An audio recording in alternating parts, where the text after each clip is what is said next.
ieuenctid mwyaf Ewrop yw Eisteddfod yr Urdd. Ac ar ddyrnod fel heddi mae'r haul yn gweini'n braf, mae yn union fel gwyl gyda'r niwl yn chwarae yn y cefndir. Fi'n timlo fel bod angen rhywfaint o hwyl a sbri ar fy ngwyneb i, a mae Elan wedi cytuno yn hyfryd i wneud bach o colir ar gyfer y gwyl i mi. Shwd i ti, Elan? Gret, diolch. Ti wedi cael dynol prysur fi'n gweld. Be, dwi heb stopio. Dwi newydd lwcio fy nghinio, a be di oedd handi tri. O, dri yn y ti. Ond mae'r colir me yn anhygoel. Mae'n rhoi pobl yn yr ysbryd o fod mewn gwyl falle yn ystod yr haf, a ni jyst yn gweud gwyl mwyaf ieuenctid Ewrop yw Eisteddfod yr Urdd. So ni'n meddwl, pam na llai gael peth? Be ti'n meddwl? Mynd amdani. Hyfryd. Gwna di dy beth bynnag ti moyn ar fy ngwyneb i. Ti'n meddwl fi dynnu glysus hael fi off? Na weithio cwmpas. O, hyfryd, fab. Na ni, so ti wedi dod lan yn special am heddi?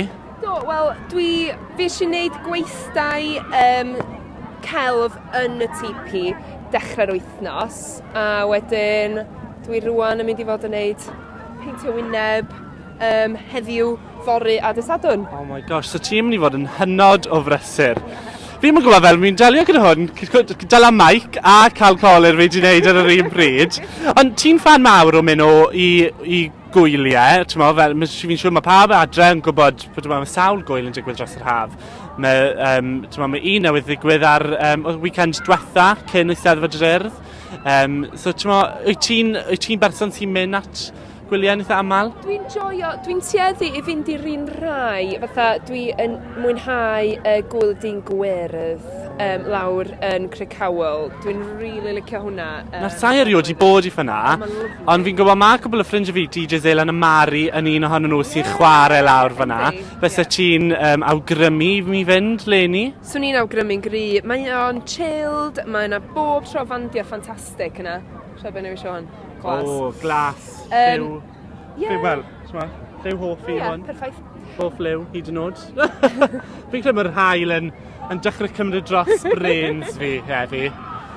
Na, swn i chdi mynd drio gwyl dyn gwyrdd de. Dwi'n eitha agos i, lle dwi'n byw yn agos i gwyl rhif 6 ym Mhortmeirion. O, oce. So, wel, gweddol agos. Ond clywed bod hwnna'n amazing, ach just bod yr olygfeydd yn Mhortmeirion. Sa'n rili bod? Mae rili angen fi fynd. Rili angen i fi fynd. Dwi'n bod meddwl, fatha, be mae'r pobl sydd yn mynd i'r wyl a rioed i bod ym Mhortmeirion ar y blaen yn feddwl pan maen nhw'n cyrraedd y pentre, ti'n bo? Mae rai bod nhw'n just meddwl, waw, am wyl, am leoliad ar gyfer gwyl, mae'n anhygoel. Ond mae'n rhaid fi weithio, dim lle gwell na bod yn Eisteddfod yr Urdd ar hyn o bryd, gyda'r tywydd fel hyn. A Leni'r tro cynta, mae gennym ni lwyfan berfformio'n digwydd, a hynny yn ddiolch i bwrdd sy'r ifanc. A dyn ni just i fas i tipi bwrdd sy'r ifanc, a maen nhw wedi bod yn gwneud sgyrsiau trafodaethol trwy dydd yn dyn nhw.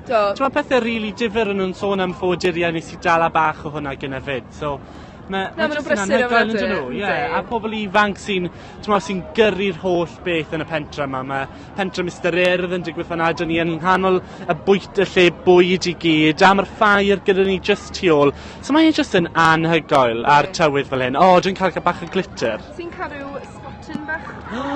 O, fi'n joio bach o glitter. O'n i'n mynd i treiglo hwnna wedyn ni, ond sa'n gwneud mae angen treiglo glitter, really, oes e? Be mae hwnna'n edrych fel? Gai edrych, please? O, waw! Wel, os da chi am gael hwn, fel oedd Elan yn gweud, mae Elan yn mynd i fod yma yn neud hwn. Tan o le hanner wedi 4 wedys di heddi.